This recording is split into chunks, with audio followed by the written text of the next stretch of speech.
सभी अभिभावकों और भैया बहनों को मेरा प्रणाम। आज अपन पढ़ेंगे कक्षा अष्टमी का अध्याय 4, जिसका नाम है कानूनों की समझ। कानूनों की समझ से पहले अपन थोड़ा इसका सामान्य परिचय देख लेते हैं। आपने कभी देखा होगा कि प्रत्येक राज्य, प्रत्येक शहर या प्रत्येक डिस्ट्रिक्ट, जिला लेवल पर कानूनी संबंधी कार्य किए जाते हैं। ये कार्य अत्याचार या पीड़ित लोगों पर होने वाले अन्याय पर कानून द्वारा लिया गया निर्णय के आधार पर किए जाते हैं। तो इसी पाठ में अपन कानून क्या होता है, कानून क्यों बनाए गए और कानून किस प्रकार से कार्य करते हैं और कानून की आवश्यकता क्यों पड़ी, इसके बारे में पढ़ेंगे और समझेंगे। आइए पढ़ते हैं।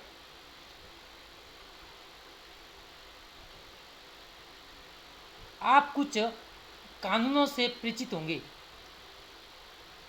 कानून के बारे में लगभग अभी तक सबको समझ में आ गया होगा। कानून से संबंधित, कानून नाम से अपने को समझ में आ जाता है कि कानून होता क्या। शायद आपको शादी की उम्र सीमा या मताधिकार की उम्र सीमा का पता होगा। अपने को मालूम है कि किसी व्यक्ति या किसी लड़की की शादी की उम्र क्या होती है। सामान्य तौर पर लड़की की उम्र 18 वर्ष और लड़के की उम्र 21 वर्ष तक की होती है। यानी शादी वही व्यक्ति कर सकता है जिसकी उम्र 21 वर्ष या 21 वर्ष से ऊपर, और लड़की की उम्र 18 वर्ष या 18 वर्ष से ऊपर हो, वे आपस में शादी कर सकते हैं। इससे कम उम्र वालों को शादी करने पर रोक लगाई गई है। इससे कम उम्र वाला व्यक्ति या लड़की शादी नहीं कर सकती। इसके ऊपर भी एक कानून बना हुआ है।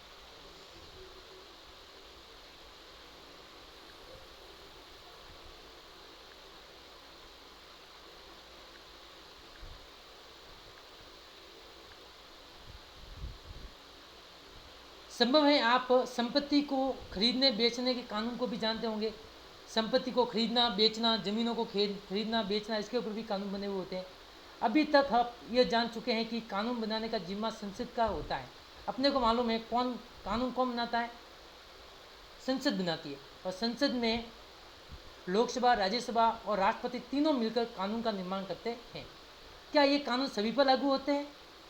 जो कानून बनाए जाते हैं क्या वो सभी जनता पर लागू होते हैं या देश के प्रत्येक व्यक्ति पर लागू होते हैं?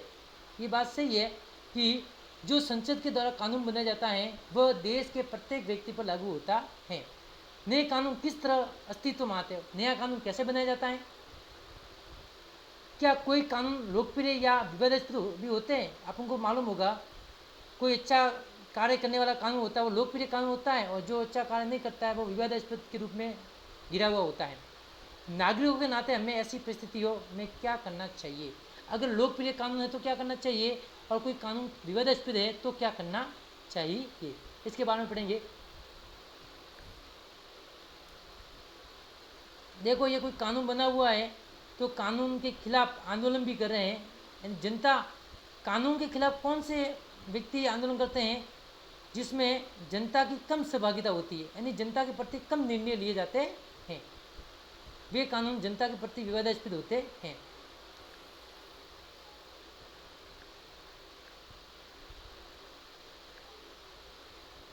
आंदोलन के बारे में बताया गया है, ये जनता के द्वारा कानून के प्रति किया जाने वाला आंदोलन है। आगे देखते हैं,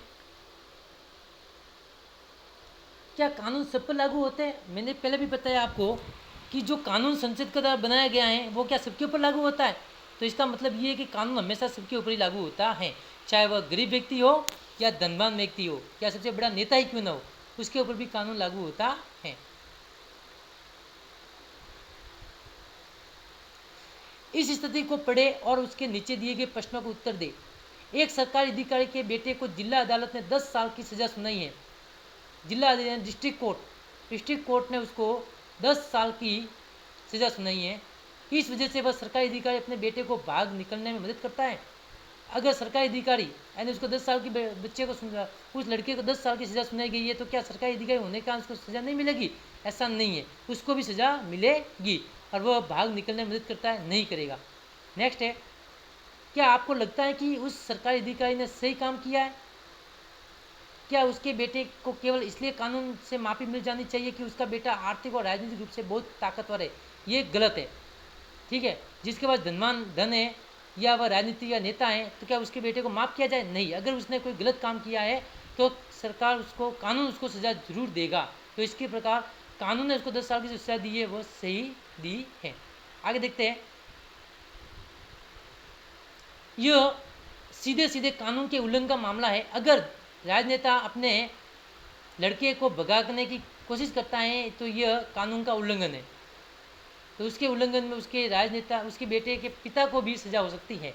जैसा कि आप इकाई 1 में पढ़ चुके हैं, राष्ट्रवादियों के बीच इस बात पर पूरी सहमति थी कि स्वतंत्र भारत में सत्ता के मनमाने इस्तेमाल की कोई गुंजाइश नहीं होनी चाहिए। यानी अगर अपना देश आज़ाद हुआ है तो सत्ता, जो सत्ता बनी है वह सबके ऊपर लागू होगी। ऐसा नहीं कि जिसकी लाठी उसकी भैंस, जिसकी जो ताकतवर व्यक्ति है वही कानून चलाएगा, ऐसा नहीं था। इसलिए उन्होंने संविधान में कई ऐसे प्रावधान जोड़े जो कानून पर आधारित शासन की स्थापना के लिए जरूरी थे। इसलिए राजनेताओं ने कई ऐसे कानून यानी संविधान में ऐसे प्रावधान किए या जोड़े जो कानून पर आधारित थे और कानून के लिए जरूरत भी थे। इनमें सबसे महत्वपूर्ण प्रावधान यह था कि स्वतंत्र भारत में सभी लोग कानून की नज़र में बराबर थे। यानी जो ये इंपॉर्टेंट बात है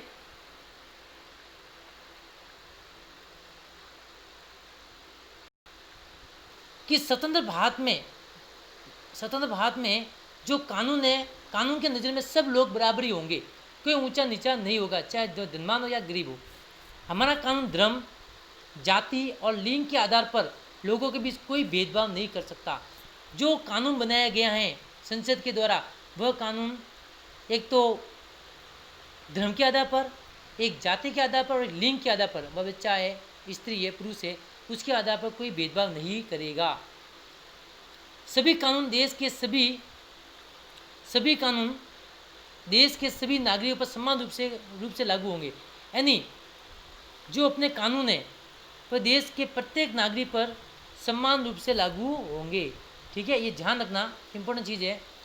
जो कानून का निर्माण किया गया है वह प्रत्येक व्यक्ति के ऊपर समान रूप से लागू होगा। ठीक है,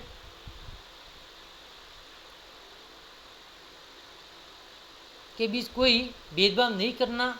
कानून के शासन का मतलब है कि सभी कानून देश के सभी नागरिकों पर समान रूप से लागू होते हैं। कानून से ऊपर कोई व्यक्ति नहीं होता। कानून सबसे बड़ा ऊपर, सबसे ज़्यादा शक्तिशाली, उसके ऊपर कोई व्यक्ति नहीं हो सकता, चाहे वह सरकारी अधिकारी हो या धनसेठ हो या तक कि राष्ट्रपति की ही क्यों न हो। यानी इंपॉर्टेंट चीज़ है कि कानून से ऊपर कोई नहीं है, सबसे ऊपर है तो कानून है। ठीक है, कानून से ऊपर कोई व्यक्ति नहीं है, चाहे वह सरकारी अधिकारी हो या धनवान व्यक्ति हो या राष्ट्रपति ही क्यों नहीं हो। अगर राष्ट्रपति ने भी गलत काम किया है तो उसको सजा मिलेगी। किसी भी अपराध या कानून के उल्लंघन की एक निश्चित सजा होती है। अगर जो व्यक्ति जैसा अपराध करेगा उसके लिए उसको सजा दी जाएगी, उसको सजा दी जाएगी। किसी भी अपराध या कानून के उल्लंघन की एक निश्चित सजा होती है। सजा तक पहुंचने की भी एक तय प्रक्रिया होती है। तो किसी व्यक्ति को सजा देने की भी क्या होती है, प्रक्रिया होती है। क्या होती है, तय प्रक्रिया होती है, जिसमें व्यक्ति का अपराध साबित किया जाता है। लेकिन क्या हमेशा ही ऐसा होता है? और तय प्रक्रिया में उस व्यक्ति का अपराध साबित हमेशा, यानी उस व्यक्ति का अपराध साबित किया जाता है। अगर वह व्यक्ति अपराधी है तो उसको सजा जरूर मिलेगी। प्राचीन भारत में असंख्य स्थानीय कानून थे। प्राचीन पहले जमाने में बहुत सारे अलग अलग कानून थे। अक्सर एक जैसे मामले में कई तरह से स्थानीय कानून लागू होते थे। विभिन्न समुदाय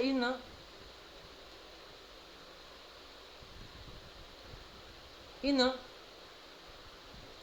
कानूनों को अपने अधिकार क्षेत्र में अपने हिसाब से लागू करने के लिए आज़ाद थे। यानी कानून को अपने अधिकार क्षेत्र में अपने हिसाब से लागू करने के लिए आज़ाद थे। कुछ मामले में जाति के आधार पर एक ही अपराध के लिए अलग अलग व्यक्ति को अलग अलग सजा दी। यानी जाति के आधार पर एक ही अपराध के ऊपर अलग अलग, पहले ज़माने की बात है कि अलग अलग व्यक्तियों को अलग अलग सजा दी जाती है जाति के आधार पर। अगर उच्च जाति का तो उसको छोटी कम सजा दी जाती थी, अगर निम्न जाति का तो उसको अधिक सजा दी जाती थी। जैसा निचली मानी जाने वाली जाति के अपराधी को ज़्यादा सजा दी जाती। मैंने अभी बोला कि अगर निम्न जाति थी तो उनको ज़्यादा सजा दी जाती, निचली जाति माने जाने वाली जाति को अपराधी को ज़्यादा सजा दी जाती थी। औपनिवेशिक शासन के दौरान कानून पर आधारित व्यवस्था जैसे जैसे परिपक्व होती गई, जाति के आधार पर सजा देने में भेदभाव का यह चलन खत्म हो गया। यानी जैसे जैसे कानून के लोगों में समझ आई तो जाति के आधार पर जो सजा दी जाती थी उसके बीच में बहुत सारा अंतर आने लगा। यानी फिर वह कानून सबके लिए समान रूप से देखा जाने लगा। नेक्स्ट है, बहुत सारे लोग मानते हैं कि हमारे देश में कानून के शासन की शुरुआत अंग्रेजों ने की थी। इंपॉर्टेंट चीज़ है कि बहुत जन क्या मानते हैं कि हमारे देश में जो कानून की शुरुआत है वो किसने की थी? अंग्रेजों ने की थी। किसने की थी? अंग्रेजों ने की थी। इतिहासकारों में इस बात पर काफ़ी विवाद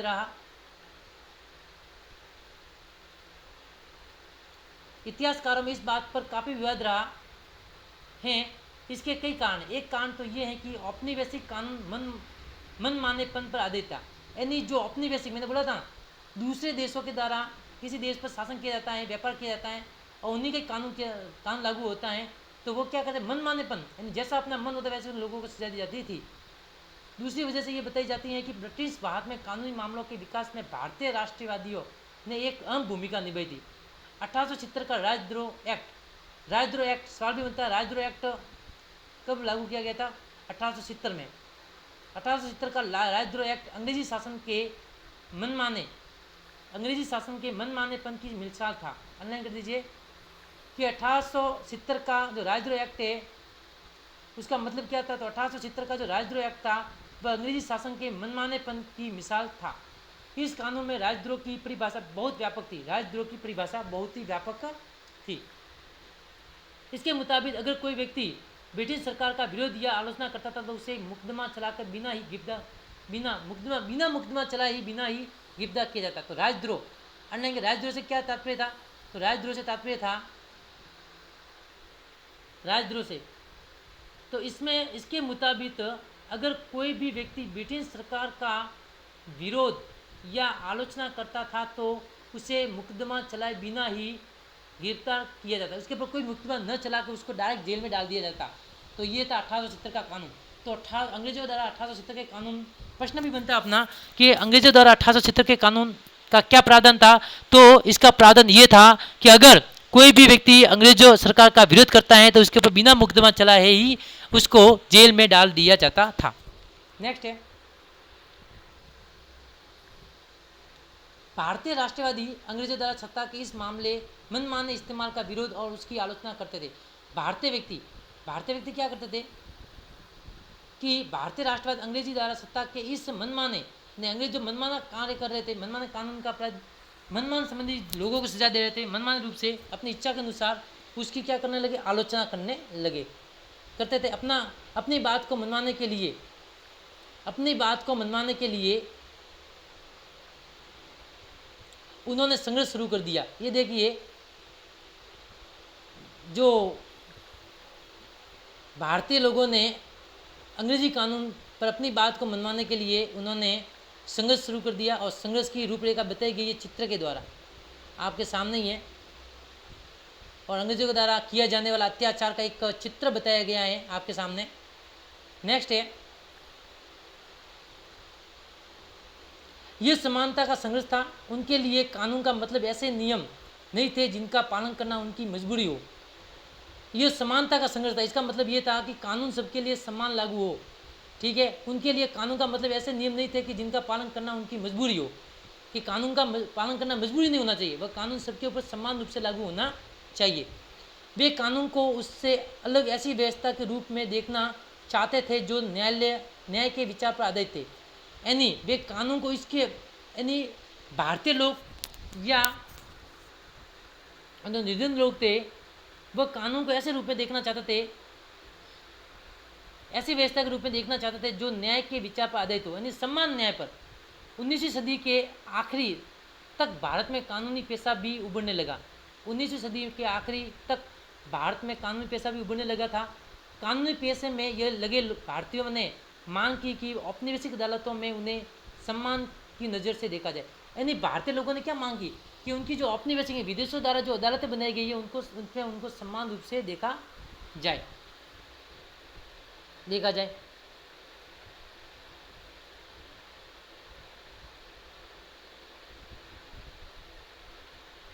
ऐसे भारतीय कानून विशेषज्ञ अपने देश के लोगों के अधिकारों की हिफाजत के लिए कानून का इस्तेमाल करने लगे। भारतीय न्यायाधीश भी फैसले लेने में पहले से ज़्यादा भूमिका निभाने लगे थे। इस प्रकार औपनिवेशिक शासन के दौरान कानून के शासन के विकास क्रम में यहाँ के लोग भी कई तरह से अपना योगदान देने लगे। यानी अब जो विदेशी कानून था, जिसमें भारतीय लोग भी अब शामिल होने शुरू हो गए थे, भारतीय लोगों के न्यायाधीश भी भारत के न्यायाधीश उसमें शामिल होने लगे थे, ठीक है। और उसके बाद वो कानून सबके ऊपर धीरे धीरे समान रूप से लागू होने लगा। संविधान को स्वीकृति मिलने के बाद यह दस्तावेज एक ऐसी आधारशिला बन गया जिसके आधार पर हमारे प्रतिनिधि देश के लिए कानून बनाने लगे। और संविधान की जैसे ही स्वीकृति मिली, संविधान की जैसे ही स्वीकृति मिली,